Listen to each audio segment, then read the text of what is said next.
Hello, everybody. Today we have Mr. Tarun Mathur, who is Chief Business Officer and co-founder of Policy Bazaar in India. Hello, Tarun, and welcome to BW Business World. Thanks so much, Ravi. Very nice to be here. Great. So I hope you are all keeping safe. And are we still in the work from home mode right now, or have you moved to the official workplace? No, I think we've started coming to office. I think we're kind of sick of being home now, and we wanted to kind of get together, come back here. Does a lot for concentration and focus. So I think we're back, but of course we're observing all kind of safety norms. With temperature checks, random checks, etc. But all in all, I think we are still worried. I don't think that we're kind of taking it for granted, but back to office for sure. Yes, one can't take enough precautions in these times, whether we are working from home or from office. Yes, I completely understand what you're saying. So, given that you are in the office space now, I believe that Policy Bazaar work is going on offline as well. We conventionally associate the platform with the online domain. What inspired the offline transition of it? See, Policy Bazaar has always been on a customer channel, right? Of course, digital was our our strong point, and we wanted to go after customers through the digital route. We wanted to be our products to be available online. Um, but I think the idea is more to be on the side of the consumer and follow the consumer wherever he is or she is, and not just try and say that we're a digital only company or another. We'll always be a digital only company, but it doesn't have to be that customer acquisition only happens online. But I think the idea was more from a customer service perspective, because what happens, Urvi, is that at least in the larger towns where the acceptance of online brands is large, we don't see much of an issue. But when you look at tier 2, tier 3 cities, I think a reassurance is required for consumers who wish to kind of use the services of Policy Bazaar. And insurance is an involved purchase. Insurance is a bit of a complex product. And the one thing that I think all our customers deserve is to have a touch point where they can go clarify their doubts, go for service, meet someone, etc. So that was the broad idea. And we want to set up experience centers across the country, which are available for consumers more from a service perspective. See, sales is happening online. We're doing well. We're one of the largest. But in terms of service, what we want is that if a customer requires any sort of assistance during a claims or for understanding this policy, we are able to kind of assign someone in their city and give them a flavor of their city. I think that that's the broad idea here. Right. Since we're talking about online transactions, since the past 1 year and even before that, and will probably continue after that, is this new trend of cyber attacks and the common man falling prey to all these cyber bullies or the Trojan horses or the viruses, so to say. What measures is Policy Bazaar taking to ensure customer safety in this domain? Urvi, needless to say that Policy Bazaar has state-of-the-art equipment when it comes to customer security. They see the information is very, very, very sensitive, and especially on the insurance side, and we don't want to mess that up. So we take a lot of care. We do a lot of analytics around, where is the customer coming from, checks on, how many people have visited from the same IP, what is the, payment mechanism being used, etc., to kind of make sure that there is no one who's kind of entering our system that is not supposed to. On the application side in sales, we've got equipment like a WAF or a web application firewall, which makes sure that only the right people are entering. And in terms of storage of data, we take, we've got the most expensive or the most effective products that come out there in terms of keeping our databases safe. So we make sure that at least from an investment point of view, the investment is very high when it comes to equipment, and in terms of analytics, we're always on the ball, kind of understanding where are these hackers coming from, and they're attacking us or not attacking us, whichever way. So I think that's the broad idea, to keep, just be on the ball. Our tech team is one of the one of the most recognized teams in the country. So I think that's what really helps us keep away from all these hackers. Yes, the hackers are running and we are trying to keep pace as the situation stands these days. So let's see. I hope it goes in the favor of the common person. So coming back to Policy Bazaar, I wanted to ask you that in the last 1 year, especially, a lot of online businesses are coming up, and they are doing really well as well. So, given that you are primarily an online platform, how do you plan to take the competition head on, or should I say, how do you plan to stand out from all the players in the market? See, we don't believe in a monopolistic view. Or we think that competition is good. We think that that helps increase the market.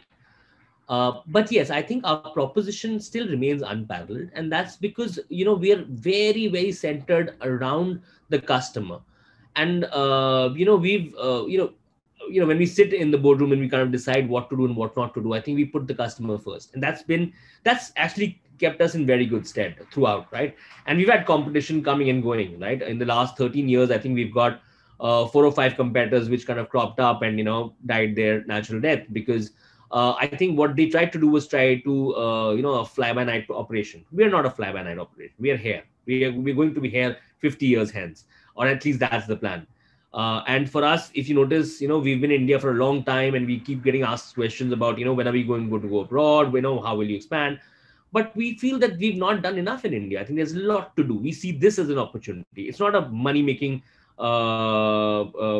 proposition for us. For us, it's about how can we get closer and closer to the customers? How can we get better products? So our entire, proposition is to go after good consumer-facing products, propositions, processes, which help us kind of stay ahead. And truth be told, most of the competition is very, very centered around how to create more profits, more revenues, more margin product. That's not what we are in for, right? And that's genuinely has kept us very, very different from our peer group. And I think that will always keep us in front, or at least one hopes so, right? Yes, hope is what drives the world, especially these days. I will agree with you on that. So talking about products that Policy Bazaar is working on, I recently came across an article which said that you have launched SME and MSME platforms. So I wanted to ask you what drove this new launch and why now? So why and why now are very, very good questions. I think those are the 2 questions that I actually have an answer to. You see, the SME space was always, or the MSME space, or even large corporates. See, they've been buying group health insurance much before Policy Bazaar even existed. And it was being done a certain way. There are brokers who do a good job of kind of, studying the policy, coming out with products that are very, very, attuned to what's required. And we didn't see that we could add any value. And see, Policy Bazaar does not do anything where we feel we cannot add value, right? There are, of course, lots and lots of products. But what's the point of getting in there if we can't do something different or something more consumer facing? But what we realized was that let's talk about the best product here. That's the group health insurance product, and every company is buying it for their employees. Now, what I think we missed for a long time was that the group health insurance is for the employees. It's the employees who must gain. It's the employees who must be able to claim easily. It's the employees who must be taken care of. And we thought that today the group health insurance is bought by the HR person, and is in the conversation between the HR person and the the broker, and that doesn't leave any role for someone like Policy Bazaar. See, we understand what a retail customer is like, what an individual customer is like, right? I'm more concerned about what Urvi is buying, or what her neighbor is buying. And we said that if we could give the same service levels to an employee and be able to give him more value, I think we could kind of, again, stand out in this case, right? So what we've done is we realized that 65% of healthcare costs actually lie outside of insurance. So can we have a whole wellness suite that we can offer with our group products? So today, when we walk into an HR person's cabin, we explain that we're not just here for the group health insurance that you can get from anyone. That does not there's no utility for us. But if you're looking at a whole package for your, or an employee benefit package for your employees, then we're the guys. And what we've done is we've basically found out what does that employees require. See, in the lockdown, what happened? We wanted to get videos of somebody teaching us yoga, or we wanted to go for telemedicine. We wanted to consult doctors. We wanted to consult specialists. So we've taken a suite of these entire products, put them into our group health insurance plan along with our insurer partners, and that's what we're offering. So the reason to do it now is because now the possibility of doing all of this on an app is very accepted across. We also realize that we want to be there for the employees. We don't want the employees to be calling the HR teams at 2 a.m. and saying, listen, I've got a claim, can you help me? So we've now kind of bridged that gap. We've got our own app only proposition where claims, finding hospitals, your wellness, your doctor consult, your yoga videos, etc., all reside in one place. And this is getting lapped up. You wouldn't, 68% of all employees are engaging with that app. And that's a very high percentage. Till now, whatever claims app existed, they had only about a 10 to 15% usage. So I think we're bringing something to the table. And I think that we can become market leaders if we kind of continue down that path. Again, to my point, we're in it for the employees, we're in it for the consumers, and we're building our product according to the consumers, not really worried about anything else. So I think that this is the right time to do it. Nothing works well before its time or after its time. So I think we're there at the right time, and I think you hear good things about us. Right. Individual attention to a customer is quite commendable, given that insurance is a fairly cluttered and complex space for most people to understand. Having said that, can you tell us about some products which you are working on, which our consumers can benefit from? Yes. So on different sides, different products, but the best success story for us has been on the retail health side, where we launched a 1 crore product. So today, let's suppose you bought an insurance plan, which for a 10 lakh rupee cover costs you about, let's say 15,000 rupees a year. We've been able to get the same offering for a 1 crore cover at about 14,000 rupees. How we did this is we basically identified that, health insurance is very, very underpenetrated and is undersecured. So we realized that customers want a large cover, and because of the age of the customers who are coming to us, because of the high disclosure rates that happen online. So see, when you buy online, you're actually filling up the entire form. You're telling us truthfully what diseases you have, your lifestyle, whether you smoke or you drink. You're getting that, right? Basis that, the insurance companies are able to underwrite it more accurately. So the unhealthy customer is not actually levying a sort of a loading for the healthy customers. So healthy customers get it on their own. So products like this actually help the entire ecosystem, because suddenly all of us are adequately insured.